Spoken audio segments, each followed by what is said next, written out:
네, 우리 먼저 함께 살펴볼 것은 의의 전가에 대한 얘기를 함께 살펴보겠습니다. 자, 전가라는 말은 이런 거예요. 우리가 그동안 사실 계속 써왔긴 했지만 예수님의 의가 우리의 의로 여겨진다, 돌려진다 이런 말을 이제 전가라고 우리가 보통 얘기를 합니다. 그래서 보통 가톨릭에서는 이걸 거부해요.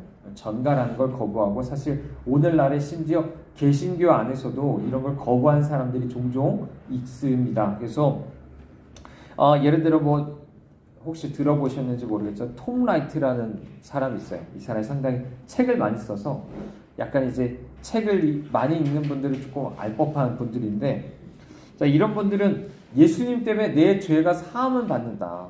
근데 예수님의 의가 나한테 전가되진 않는다라고 봐요. 그러니까 다르죠? 이해되세요?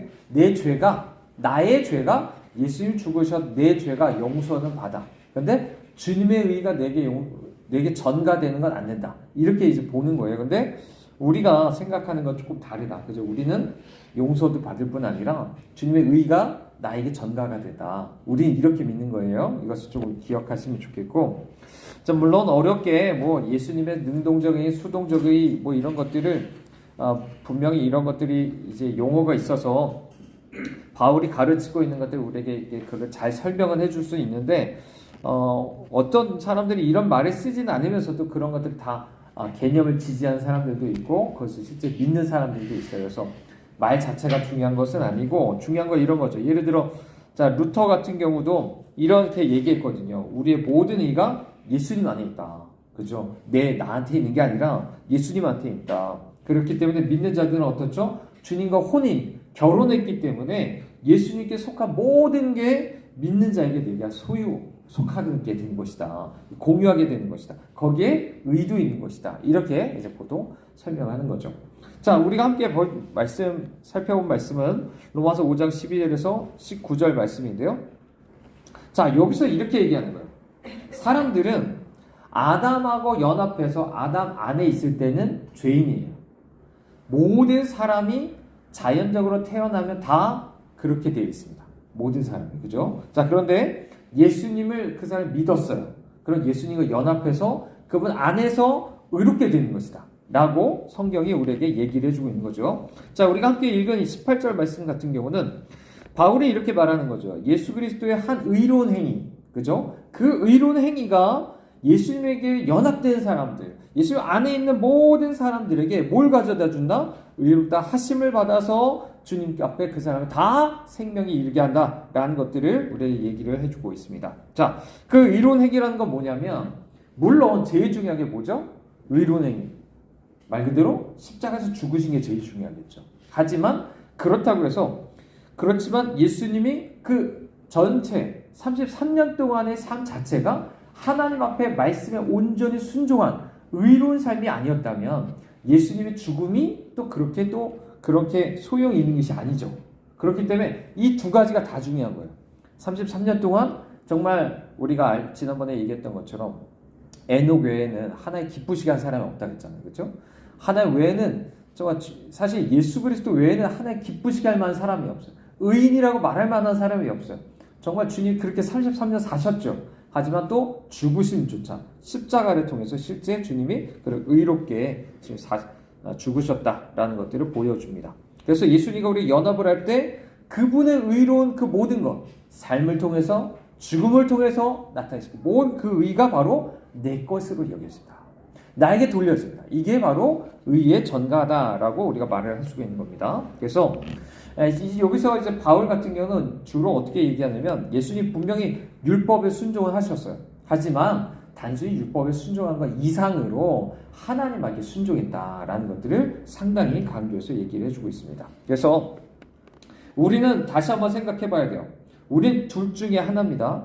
아담에게 속했든지 아니면 예수님한테 속해 있든지 둘 중에 하나가 되는 거죠. 그래서 아담한테 속해 있으면 우리가 물론 지금 계속 보는 거죠. 그 안에는 때로는 뱀의 후손도 있고 여자의 후손도 있긴 하겠죠. 하지만 때로는 기본적으로 그 아담의 후손으로부터 태어나면 기본적으로 다 어떤 거예요? 그 안에서 이미 다 죄인으로 태어나는 거예요.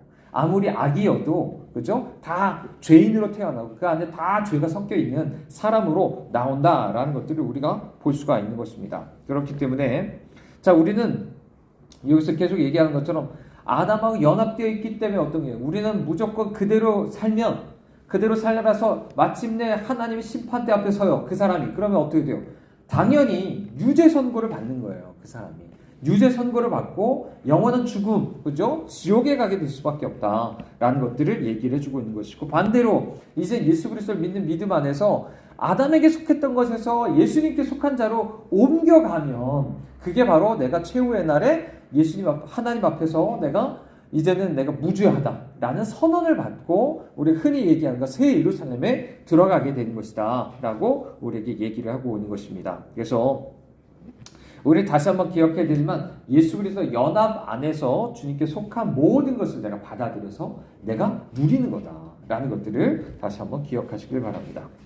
자, 이렇게 믿음이 우리에게 의로 여겨지는 것은요, 계속 얘기한 것처럼 예수님과 연합해서 그렇습니다. 그죠? 어떤 예수님이요? 주님이 죽으신 예수님. 그죠? 그분과 함께 죽었고 그분과 함께 내가 부활함으로 말미암아서 그렇기 때문에 자, 그렇기 때문에 그 믿음이 우리에게 의로 여겨질 수 있는 것이다 라고 얘기하는 것이죠. 그래서 계속 강조하지만 어떤 행위도 여기는 아무 상관이 없어요.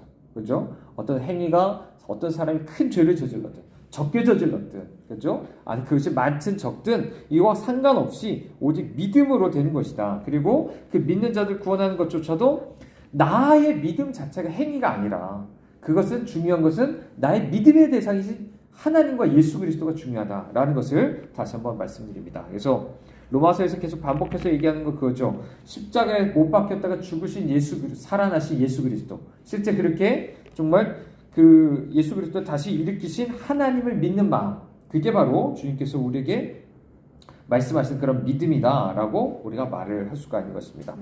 자, 그렇게 했을 때 예수 그리스도의 이 의라는 것이 하나님 의로부터 오는 선물로서 예수 그리스도의 의가 바로 나의 의로 여겨진다라고 주님께서 우리에게 말씀해 주고 있는 것이죠. 자, 그래서 예수의 부활을 통해서 이렇게 죽으셨을 뿐 아니라 부활을 통해서 옳다고 인정받음으로 말미암아 우리가 바로 의롭다함 받았다라는 것들이 실제 우리에게 나의 것으로 취하게 된다라고 말하고 있는 것이죠. 자, 5장 21절 말씀, 우리 고린도후서 5장 21절 말씀에 보면요, 여기서도 마찬가지입니다. 여기서도 위대한 교환이라는 것들이 나오는데, 자, 하나님은요 반대로 우리의 모든 죄를 어떻게 했죠? 예수님한테 전가시켰어요. 전가시켜서 예수님 우리를 대신해서 죄로 삼아 주셨습니다. 이 얘기는 뭔 뜻이냐면 그분이 죄인으로 여겨졌다는 거예요. 나 대신에 죄인으로 여겨졌고 우리 대신해서 실제 내가 죽었어야 되는 죄의 희생제물, 우리가 요즘 계속 제사에 대해서 배우잖아요. 그죠? 번제, 내가 드렸어야 되는 번제, 소제, 화목제, 속죄제, 속건제가 주님 되시는 거예요. 그죠? 원래 그 제물이 본래 내가 죽었어야 되는 거잖아요. 그거를 주님이 당신이 그렇게 되셨다라고 우리에게 얘기를 하고 있는 거죠. 그렇게 예수님은 우리를 대신하여서, 그죠? 대신하여서 죄인이 우리가 마땅히 받아야 될 그 모든 것을 담당하셨다라고 얘기를 하는 것이죠. 그래서 대신 우리는 주님을 믿을 때 반대로 어떻게 되죠? 나의 죄는 주님이 전가돼서 주님 죽으시고 예수 그리스도의 의가 우리에게 전가가 되어서 내가 사는 거예요. 그래서 이게 교환이라고 얘기하는 거예요. 이해되시죠? 내 죄는 주님이 가져가셔서 죽으시고 주님의 의는 내가 가져와서 내가 사는 것들, 이게 주님이 우리에게 말씀해 주시는 거죠. 그래서 주님하고 화해하게 되는 거예요. 하나님과 화해하게 되는 거예요.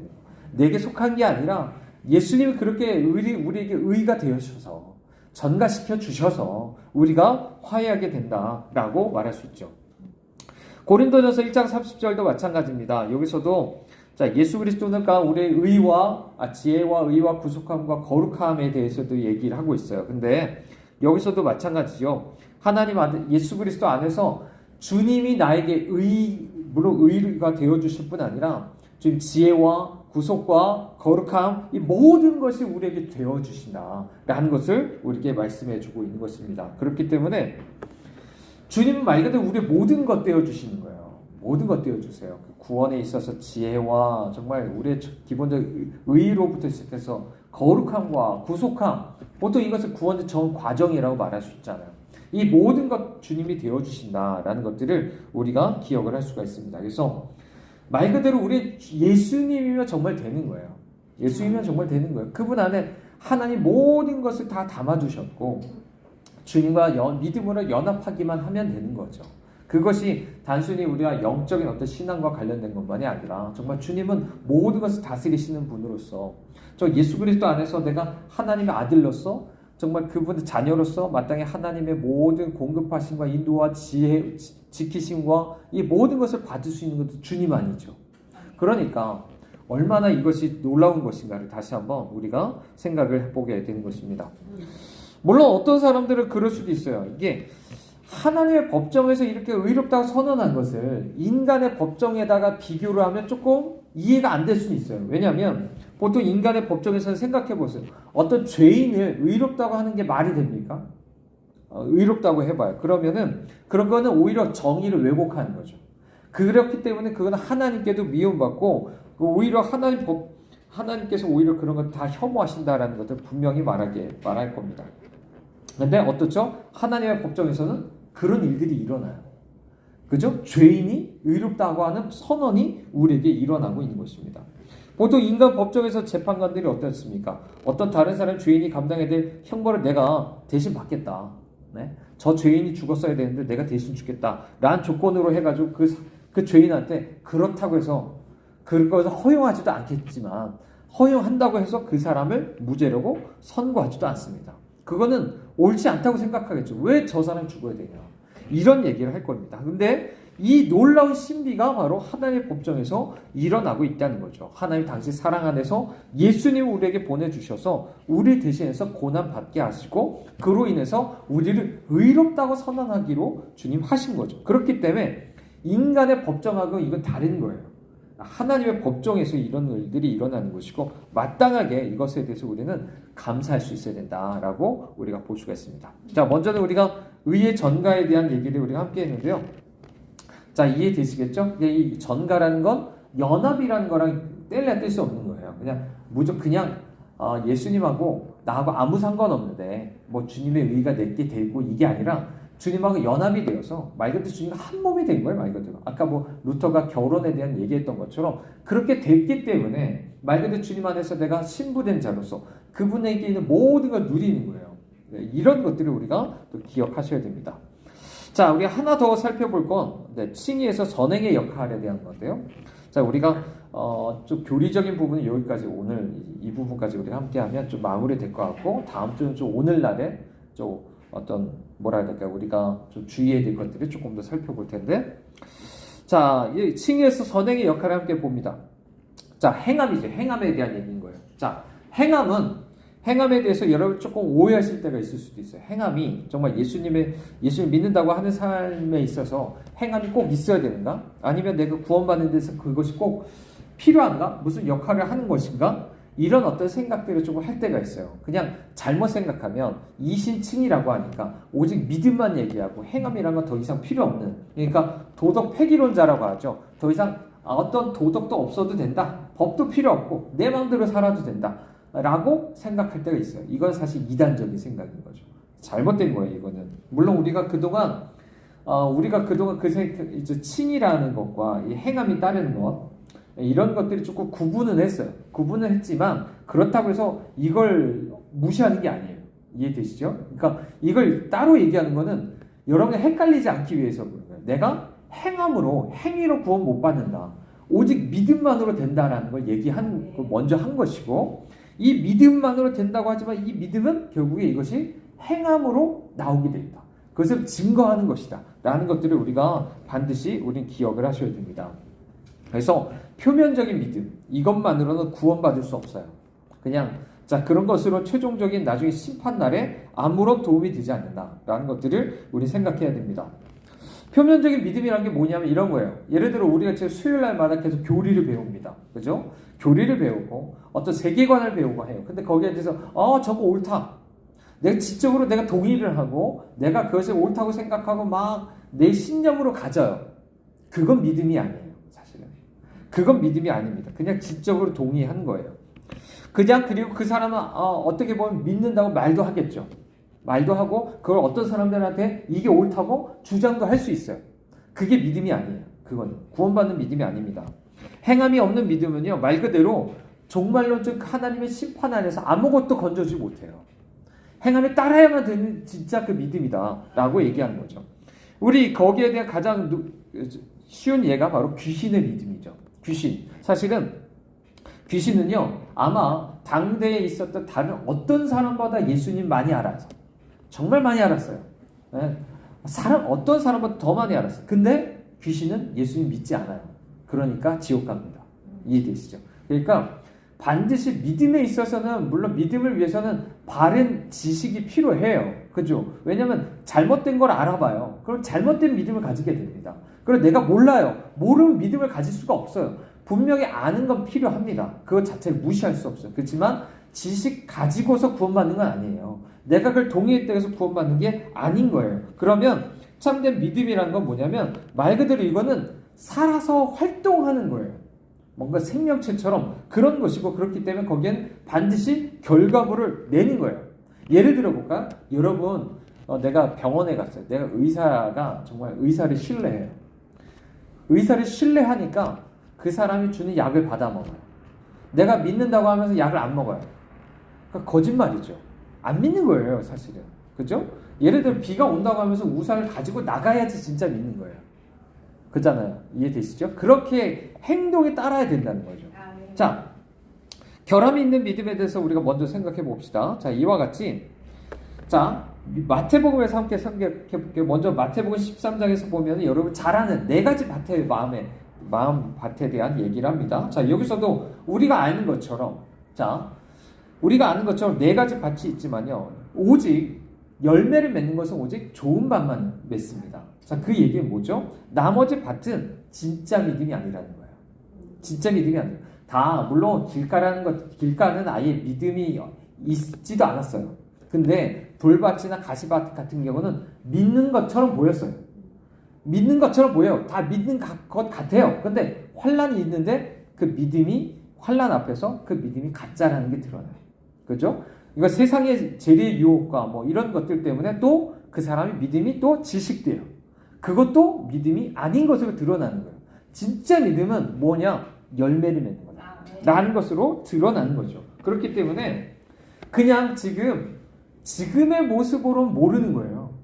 믿는 것 같아 보인다라는 걸 말할 수 없어요. 진짜 그 사람을 보기 위해서는 저 사람이 그녀가 그 믿는 믿음 안에서 얼마나 삶 안에서 행함이 있는가, 열매가 있는가, 이걸 통해서 보는 거예요. 이런 거 아니면 사실 그것은 잘못된 거라는 거죠. 자, 요한복음 2장으로 넘어가 볼게요. 여기서요, 사람들은 예수님을 믿는다고 합니다. 근데 반대로 예수님은 그 사람들에게 자기 자신을 안 맡겨요. 믿지 못하겠다는 거예요. 쉽게 말하면. 이해되시죠? 그러니까 반대로 말하면 이 사람 믿는 사람들이라는 거예요, 나름대로. 근데 예수님은 그 사람들 못 믿겠다는 거죠. 신자라고 하는 사람들을. 왜요? 자, 예수님은 그들 마음속에 뭐가 있는지 알기 때문에 그런 거예요. 그들은 잠깐 표적과 기사에 잠시 끌렸을 뿐이에요. 그것 때문에 지금 고향 흥분돼가지고 따라다니고 하는데 교회 쫓아다니는 거죠. 그런데 막상 그 표적이 가리키는 예수 그리스도 당신에 대한 믿음 자체는 없어요.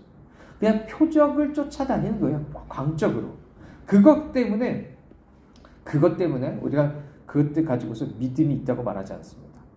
여러분도 혹시 그럴 수 있어요. 기도원 가서 그런 걸 봤어요. 누가 하는 걸 들었어요. 정말 예수님이 뭔가 고치실 것 같아. 그런 거 어떤 거 보면서 그런 거 잠시 흥분해가지고 쫓아다녀요. 그거는 구원받는 믿음이 아니에요. 사실 별 상관이 없습니다. 자, 8장 31절에서 59절도 마찬가지입니다. 예수님은 그를 믿는 사람들한테 말씀을 전했어요. 뭐라고요? 믿는 자한테 말씀을 전했는데 계속 대화가 되면 될수록 이 사람들이 예수님에 대해서 반감을 가지더니 심지어 죽이려고 해요. 왜 그러냐면 예수님이 이런 얘기를 하는 거예요. 너네들은 죄의 종이어서 종살이 하는 것에서 벗어날 필요가 있어 라고 얘기하니까, 죄를 지적하니까 예수님에 대해서 심지어 죽이려고 하는 거예요. 누가요? 믿는 자가. 이렇게 그러니까 예수님 오늘 예를 들어 말씀 안에서 성령으로 하나님께서 우리의 죄를 깨닫게 하여 주시는데 그것에 대해서 막 화를 냅니다. 화를 내고 그거 하는 사람 막 죽여버린다고 막 덤벼들어요. 그 사람은 믿는 사람이 아니에요. 그런 사람 믿는 사람이 아닙니다. 말 그대로 우리가 이스라엘에서 봤던 것처럼 완악한 사람이죠. 믿지 않는 사람인 거예요. 뭐 내가 무슨 죄를 저질렀냐고 막 덤벼드는 사람들. 다 사실상 믿지 않는 사람이다 라고 말할 수 있는 거죠. 자, 요한일서에서도 자 심지어 비슷한 얘기가 있습니다.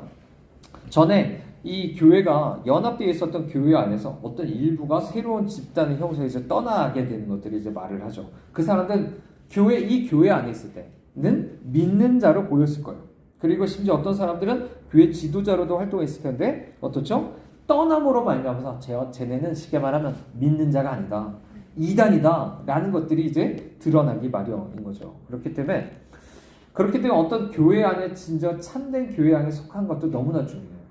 막 그냥 내가 뭐 내 개인주의적인 어떤 그 신념 안에서 나 이 교회 마음에 안 들어 나 저 교회 다닐래 뭐 이러고 진짜 떠나가 버려요. 그러면 그 사람 진짜 믿음이 아닌 것이 드러날 수도 있는 거예요. 그게 이해되시죠? 자, 바울에서도 마찬가지입니다. 혹시 디모데후서 4장 10절에 보면 데마라는 사람 아시죠? 이 사람도 어때요? 믿는 자로 여겨졌어요. 심지어 바울의 동역자까지 불리죠. 근데 그 사람은 세상을 살면서 바울을 버리고 갔답니다. 자, 그러면 이 사람은 진짜 믿은 사람이에요? 아닌 사람이에요? 아니죠. 자, 이 나중에 후메네오라는 사람도 마찬가지죠. 디모데전서 1장 20절에도 나오는데 이 사람도 상당히 책임 있는 자리에 있었지만 믿음이 참되지 않았다는 것을 다시 한번 우리에게 얘기를 해주고 있습니다. 그러니까 겉으로는 판단할 수가 없어요. 겉으로 지금 얘기가 다 믿는 것처럼 보여요. 그러니까 뭐 웨슬리적으로 말하면 이런 거죠. 그 사람은 지금 뭐 믿었다 안 믿었다 이렇게 되는 거야 이렇게 볼 수도 있어요. 하지만 칼빈주의 쪽으로서는 애초에 그 사람 믿은 게 아니다. 그렇죠? 애초에 행함이 없는 그런 것들을 보면 그래서 애초에 구원받는 믿음이 있었던 게 아니야. 이렇게도 말을 할 수 있는 거로 우리가 볼 수가 있는 겁니다. 그러니까 다시 한번 얘기하지만 우리가 종교적인 거, 믿는 것 같아 보이는 것으로 판단을 할 수가 없어요. 그죠? 분명히 중요한 것은 우리 안에 행동을 통해서, 행함을 통해서만 비로소 그것이 나타난다라는 거죠. 그렇기 때문에 우리 자신에 대해서 생각을 해봐야 됩니다. 예를 들어 지금 얘기한 것처럼 물론 지금까지 얘기한 부분도 분명하게 하셔야 되죠. 오직 믿음으로만 된다. 얼마나 우리가 행함에 대해서 행함으로 구원받으려고 하는 게 얼마나 많아요. 얼마나 내 행함을 쳐다봐요. 남의 행동 쳐다봐. 이것 자체가 믿음이 내 안에 오직 믿음이 안 된다는 얘기이기도 해요. 근데 진짜 오직 믿음이라는 거, 그죠? 더 이상 내 행함이 아니라 오직 은혜여야 된다는 것을 정말 내 마음 전심으로 그것을 의지하는 거잖아요. 근데 거기에 따르면 거기에 따라 당연히 이런 열매가 있게 된다는 거죠. 그죠? 나로 나오는 열매가 아니에요, 이거는. 나로 인한 것은 당연히 나로 인한 것을 믿는 척 하다가 쓰러져요. 그죠? 진짜 은혜로서 내가 믿는 사람은 반드시 그것이 인내를 갖게 되고 열매를 맺게 되고 이런 것으로 나타날 수밖에 없다라는 것을 얘기를 해주고 있는 거죠. 자, 그렇기 때문에 반대로 이 믿음이라는 건 살아서 움직이는 믿음인 거예요. 그냥 지적으로 믿고 그냥 가만히 있는 나에게 아무 영향도 못 미치는 게 아니라 실제 그렇게 활동한다는 거죠. 그래서 요한은요, 믿는다라는 말을 요한복음에서 98번이나 씁니다. 자, 이 동사를 말 그대로 구원받기 위해서 반드시 해야 되는 것으로 이제 우리에게 얘기를 해주죠. 그래서 다양한 묘사를 통해서 이 믿음에 대해서 우리에게 얘기를 해줍니다. 여러분 잘 아는 것처럼 믿는다는 걸 뭐라고 표현할까요? 1장에서 예수님을 영접한다 라고도 말을 하고 있죠. 자, 그리고 나서 믿는 것은 또 예수님에게 순종하는 것으로 나타난다. 이것을 상당히 강조합니다. 요한복음 3장 36절에서도 그것을 이야기를 하고 있죠. 그리고 이것을 15장에서 다른 식으로 표현하죠. 믿는다는 건 뭐냐? 예수님 안에 거하는 것이다. 그죠? 포도나무 안에 가지가 붙어서 그렇게 열매를 맺는 것이 믿는 것이다. 라고 얘기를 하고 있습니다. 또 믿음의 결과를 표현하는 것도 상당히 많이 얘기를 하고 있어요. 그 중에 하나가 이런 거죠. 하나는 이제 미워하는 것과 사랑하는 것에 대한 얘기를 하는데 정말 믿는 사람들은 어떻게 되죠? 진정 속한 사람은 예수님을 사랑한다. 예수님을 사랑하고 그렇기 때문에 예수님 명령을 지킴으로 그 사랑을 보여준다. 그죠? 이런 것들을 끊임없이 얘기를 해줘요. 그게 14장 15절에도 나오죠. 자, 그리고 그 동작으로서도 나타납니다. 예를 들어 5장 40절에 보면 예수님에게 와야 된다. 와야 된다라고 얘기해요. 와라 라고 얘기하죠. 또 6장 68절에 보면 우리가 영생의 말씀이 죽게 있사오니 우리가 누구에게 가오리까? 간다는 것은, 누구에게 간다는 건 뭐죠? 예수님 배신하고 믿지 않고 다른 것을 믿음으로 간다, 이런 것들을 얘기를 하죠. 또 10장 9절에 보면 자, 누구든지 나로 말미암아 들어가면 구원을 받고 또는 들어가면 나오면 꼴을 얻을 것이다. 들어가는 것으로 또 이 믿음을 우리에게 얘기를 해주고 있어요. 또 그 외에도 감각적인 이런 은유를 통해서 우리에게 얘기해 주는데, 믿음은 아들을 보는 것이다. 6장 40절 말씀에 보면 그렇게 얘기하죠. 또 50절에 보면 마시는 것과 먹는 것으로 우리에게 얘기를 해주고 있습니다. 그래서 마시는 것과 먹는 것으로 되어서 우리 안에 좀 그분을 소화시켜서 하나가 되고 이런 것들, 그죠? 우리에게 힘이 되고 생명이 되는 것들, 이런 것들을 또 나타내 보여주고 있는 거죠. 자, 이렇게 사람들로 하여금 생명을 얻게 하기 위해서 하나님 요구하시는 것들이 또 아들을 믿는 믿음이라고 이제 요한 1서에서도 얘기하는데요. 여기서 5장 4절에 보면 자, 분명 믿음은 세상을 이기는 승리다, 이런 얘기를 하죠. 그렇죠? 그렇기 때문에 믿음은 실제적으로 내게 움직이는 거예요. 그래서 정말 세상도 이기고, 그렇죠? 죄도 이기고, 이렇게 할 수 있는 것들에 대해서 우리에게 요구를 한다는 것이죠. 자, 그러면 자, 마지막으로 우리 선행은 그러면 믿음의 열매고, 자, 참된 믿음의 증거이기 때문에 이게 오직 믿음이라는 거랑 어울린다는 것을 우리 생각해 보셔야 됩니다. 자, 함께 생각해 볼게요. 다시 한번. 자, 마태복음 7장에 보면 거짓 선지자들을 뭐로 확인한다고 했죠? 열매로 확인한다. 뭐로? 열매로. 말인가요? 아니에요. 말로 아닙니다. 말로 아니에요. 나 믿는다, 교회 다닌다 아니에요. 열매로 된다. 그들의 삶이 정말 하나님 나라를 변화시키는 능력을 내가 경험하지 못했다면 그것은 가짜라는 거죠. 다. 뭔가 변화시키지도 않고 그냥 그대로다. 평생 막 몇십 년 다녔는데 그대로다. 그냥 맨날 배운 것만 많아지고 교만해지고 막 이런 건 믿음이 아니에요, 사실은. 그죠? 또 계속 이어서 얘기하죠. 예수를 주로 고백한다고 하나님 나라 못 들어간다. 분명히 얘기하죠. 뭐라고 해요? 하나님 뜻대로 행하는 자만이 들어간다. 하나님 뜻대로 행함. 이게 어디서 나와요? 자, 오직 믿음에서만 나오는 것이다 라고 얘기하죠. 심지어 내가 예수님의 이름으로 막 놀라운 예언과 축기 막 이적을 행합니다. 뭐 흔히 얘기하는 은사를 막 베풀어요. 근데 그런다고 해서 그 사람이 믿음이 있는 게 아니다 라고 얘기를 하고 있죠. 자, 그래 7장 마지막에 보면 반석 위에 집을 지으는 것에 대해서 얘기를 하죠. 거기서 그것을 뭐로 얘기하죠? 예수의 말씀을 듣고 순종하는 것이다 라고 얘기를 하죠. 그런 사람은 정말 마지막 날 심판날에 폭풍우가 몰려와도 충분히 그 모든 것을 견뎌낼 수 있다. 이런 얘기를 하는 거죠. 반대로 모래 위에 집을 지은 사람은 그렇지 않다라는 걸 얘기하는 겁니다. 자, 그래서 마태는요, 여기서 우리에게 완전한 삶을 살라는 게 아니에요. 우리는 그럴 수가 없어요. 그죠? 우리가 이미 우리가 속건제에서도 얘기했던 것처럼 우리 때로 정말 인간이기 때문에 실수로라도 무지함 속에서라도 우리는 또 죄를 지을 수밖에 없는 부분들이 있습니다. 자, 그럼에도 불구하고 중요한 건 뭐냐? 믿는 자가 완전한 건 아니어도 잘못된 기준을 가지시면 안 돼요. 완전하다고 생각하면 안 돼요. 완전한 게 아니라 순종하는 삶은 있어야 됩니다. 순종하는 삶. 이해되시죠? 내게 오늘 주어진 만큼 말씀을 순종하고 있으면 그게 믿음이 있는 거예요, 지금. 근데 오늘 주어진 그 삶에 순종하지 않고 있으면 그건 믿음이 없는 거예요. 예전에 내가 이랬다 저랬다 아무런 얘기할 게 없어요. 오늘 내가 믿음을 가지고 끝까지 인내하면서 이 믿음 지키고 순종하고 있어야만 마땅히 내가 그렇게 말할 수 있다라고 얘기하는 거죠. 그래서 자, 이들의 선행은요, 물론 우리 완전하지 않습니다. 그렇기 때문에 어떻죠? 계속 죄사함이 필요하고요. 주님의 보혈이 필요하고요. 간구가 필요하고요. 그런 것들 날마다 우리에게 얘기를 해주고 있는 거죠.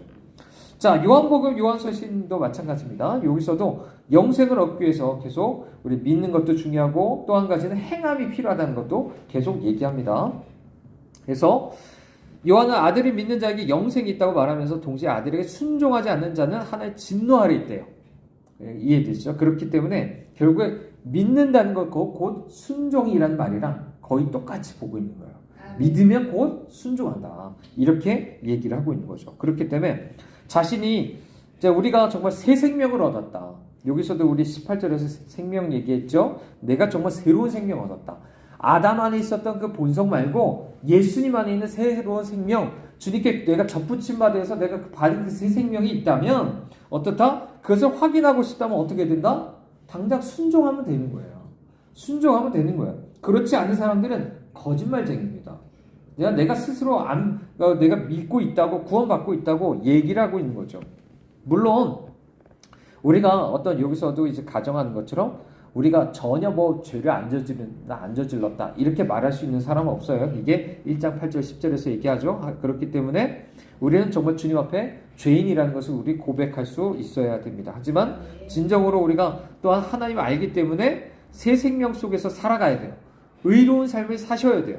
그게 내가 진짜 믿는 자라는 것을 보여주는 것이다 라고 얘기를 하고 있는 거죠. 그래서 이해되시죠? 그러니까 완전한 삶이라는 것은 이게 우리가 웨슬리가 조금 잘못 얘기해서 우리가 조금 착각할 수 있는데, 웨슬리가 얘기한 거는 완전 그리스도의 완전 얘기해서 뭐 마치 우리가 죄를 안 저지를 수 있는 것처럼 얘기하지만, 자, 그것은 우리 이미 새벽에서도 얘기한 것처럼 우리가 실수나 무지함으로나 어떤 이런 것으로 죄를 저지르는 것까지도 포함한 게 아니에요. 그거는 이런 부분은 언제든지 또 우리 넘어질 수 있다는 걸 생각할 수 있죠. 그래서 그 외에 정말 우리가 지금 얘기하는 것처럼 이런 어떤 부분, 하나님의 말씀에 순종하는 부분에 대해서는 우리가 의로운 삶, 거룩한 삶, 이런 것들이 돼야 된다라는 것들을 말을 하는 거죠. 자, 바울 서신도 마찬가지예요. 자, 최종적인 구원을 위해서 선행이 얼마나 필요한지를 우리에게 얘기해 줍니다. 자, 이상하죠? 바울하면 오직 믿음만 얘기하는 것 같은데 그렇지 않다는 거예요. 왜냐하면 자, 로마서 2장 6절만 봐도 그렇죠. 뭐라고요? 하나님이 각 사람한테 행한 대로 갚아준대요. 심판날에. 그래서 7절에서 10절 보면 악행한 사람한테는 어때요? 진노와 분노와 또 환난과 곤고로 갚아줄 거고, 반면에 선을 행한 사람은 영생으로 갚아줄 거다. 이런 얘기를 우리에게 들려주고 있는 거죠. 물론 순종을 통해서 우리가 새 생명을 얻는 게 아닙니다. 이해되시죠? 반대로 내가 이런 걸 행해가지고 새 생명을 얻는 게 아니에요. 의로워지는 것도 아니에요. 반대로 어때요? 내가 이런 새 생명을 갖고 있기 때문에 내가 이미 순종을 하는 거예요. 순종이라는 건 그런 것이죠. 그래서 우리가 계속 정의를 잘 해야 되는 건 이런 거죠. 내가 하나님께 받아들여지고 싶은 마음 안에서 그러려고 내가 막 하나님 앞에 이걸 순종하는 게 아닙니다. 내가 사랑을 받으려고 이거를 하나님 앞에 행동하는 게 아니에요. 나는 이미 하나님 앞에 예수 그리스도의 사역으로 이미 나는 받아들여졌어요. 그리고 주님의 그 사랑에 의해서 내가 이미 감격함 속에서 응답하면서 순종하는 것이지 반대가 아니다 라는 것들을 다시 한번 우리 생각을 해야 됩니다. 그래서 정말 예수님 만나신 분들은 이 부분도 해결이 돼야죠.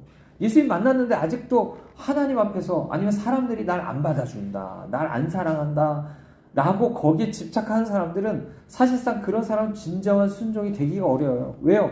여전히 나에게 집착하고 있잖아요. 나에게 집착해서 사실상 내 새 생명이 아니라 내 본성 안에서 살고 있는 거잖아요. 그런 사람들 사실 말씀에 순종하기 어려워요.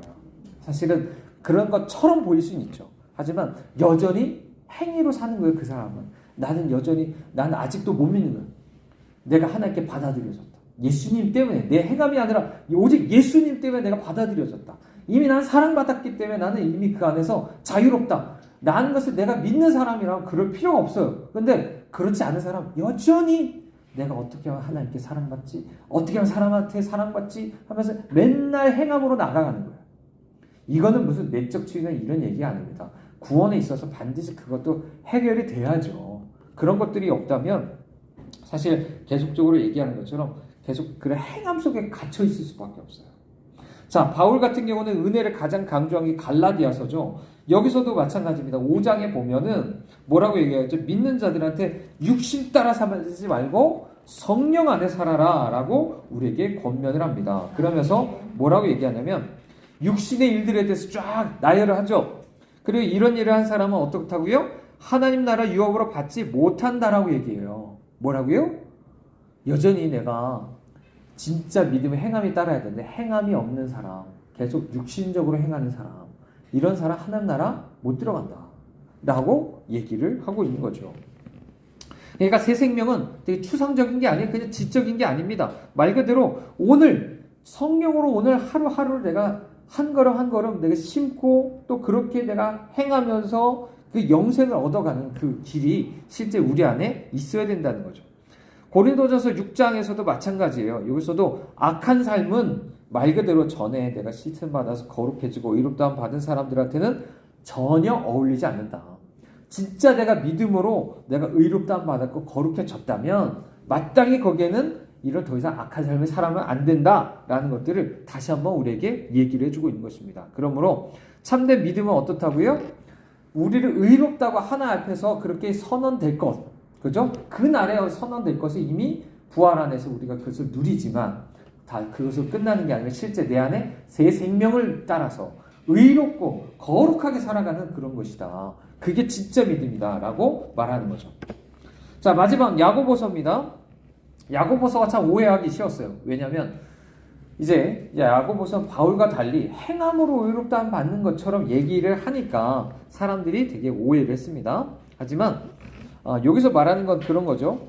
믿음이 있다고 말만 하지 그것이 지적으로만 머리로만 이제 꽉 차 있지 행위가 안 따르는 사람들이 구원받을 수 있는지에 대해서 말을 하는 거예요. 야고보서는 이해되시죠? 그래서 쉽게 말하면 이런 거예요.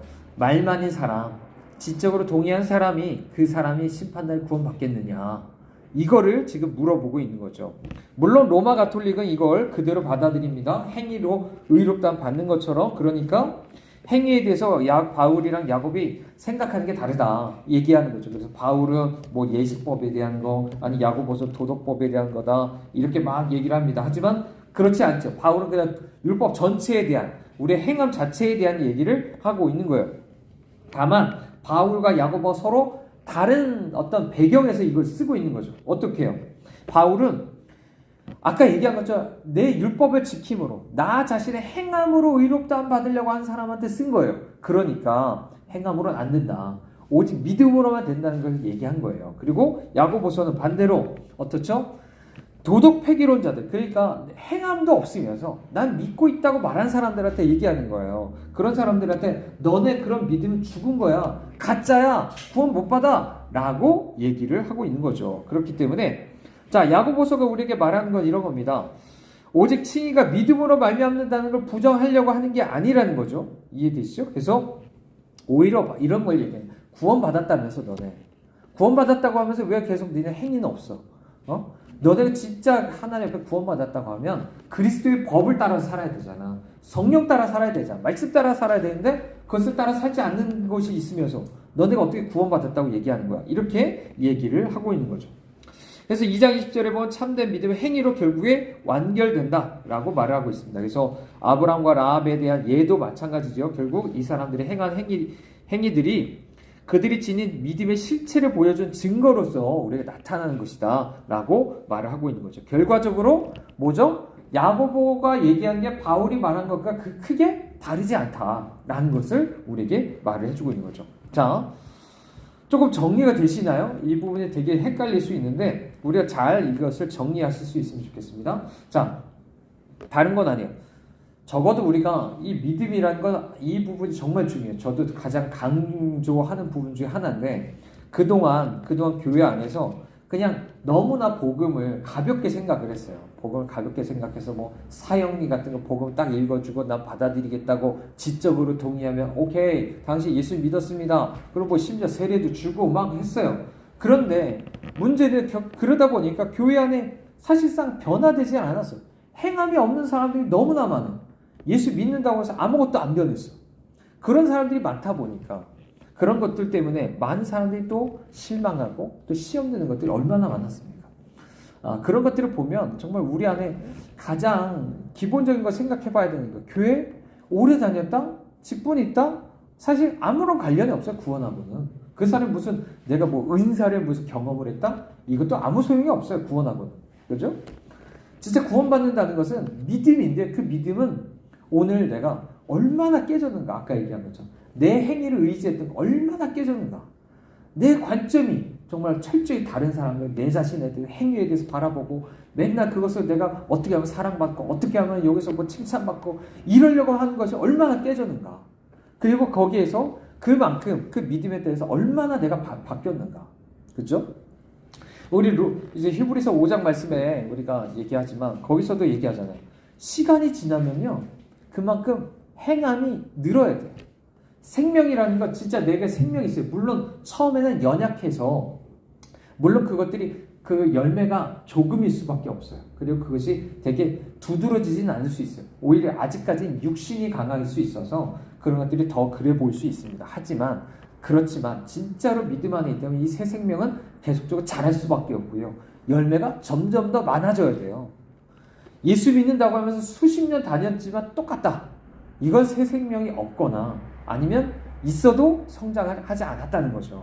그렇기 때문에 우리 다시 한번 생각해 봐야 됩니다. 우리 안에 정말 행함이 있는가. 정말 돌아보셔야 되고. 자, 우리가 지금 정말 마지막 때라고 생각하잖아요. 마지막 때라고 생각하면 정말 간단합니다. 정말 이 믿음이 없으면 말 그대로 휴거 안 될 수 있죠. 휴거 안 될 수 있고 천년왕국 당연히 못 들어가죠. 심지어 하나님 나라의 그 심판 때, 백보자 심판 때 앞에서도 어때요? 거기서 내가 유죄 선고를 받으면 불못 갈 수 있는 거예요. 그렇기 때문에 되게 이 얘기는 정말 너무나도 중요한 얘기다라고 말할 수가 있고 다시 한번 우리 자신을 돌아보셔야 됩니다. 우리 삶이 적어도 아까 얘기한 것처럼 오해하지 마세요. 완벽하다는 게 아니에요. 완전하다는 게 아니에요. 뭐 저조차도 완전하지 않습니다. 다만 이런 거죠. 오늘 내게 주신 말씀에 대해서 내가 오늘만큼 순종하고 있고 내가 그것을 따라서 하나하나 내 안에 생명에 따른 열매가 점점 더 커져가고 있는가. 이것들을 우리가 분별하셔야 돼요. 그렇게 해서 우리가 그때 말씀드린 것처럼 결과적으로는 우리가 주님을 만난 거 안에서 주님과 같이 영광스럽게 변해가야 되는 거잖아요. 그죠? 그래서 나를 만나는 사람들마다 예수님의 향기가 풍겨난다. 그죠? 내 성질 말고요. 내 성격 말고 그게 아니라 예수님의 향기가 만나요. 풍겨나고 정말 예수님의 인격이 내 안에 나타나는 것들. 이런 것들이 정말 많아져야 된다라고 말할 수가 있겠죠. 그러므로 더욱더 우리는 믿음을 배우시길 바랍니다. 믿음은 뭐라고요? 주님과 연합하는 거예요. 주님과 연합하는 것이고 주님을 의지하는 것이고 주님과 더욱더 사귀는 것이다. 그래서 철저하게 믿으셔야 돼요. 내가 하는 것이 아니라 주님이 하셔야 된다. 더 주님과 연합으로 그냥 들어가서 안식하고 주님이 하시도록 더 맡겨드리고 주님께 기도하고 하는 것들이 우리 안에 삶의 기본적인 태도가 되어야 되고 그 안에서 정말 주님이 주시는 이런 것들을 맛보셔야 됩니다. 이거는 그때도 말씀드린 것처럼 이게 기본적으로 된 사람들이 나중에 봉사나 사역에 있어서도 그것을 하나님이 하시도록 하는 것들을 그때 배워갈 수 있는 거예요. 내 삶에 있어서도 그걸 못하는 사람이 막 여기저기서 봉사한다고 내 힘으로 한다고 막 어지럽히고 다니는 거는 교회 안에서 정말로 그거는 어지럽게 만드는 거예요. 교회를 망가뜨리는 겁니다. 말 그대로 내가 아니라 철저히 믿음 안에서 그렇게 되는 것들을 우리가 조금 더 배워가실 수 있게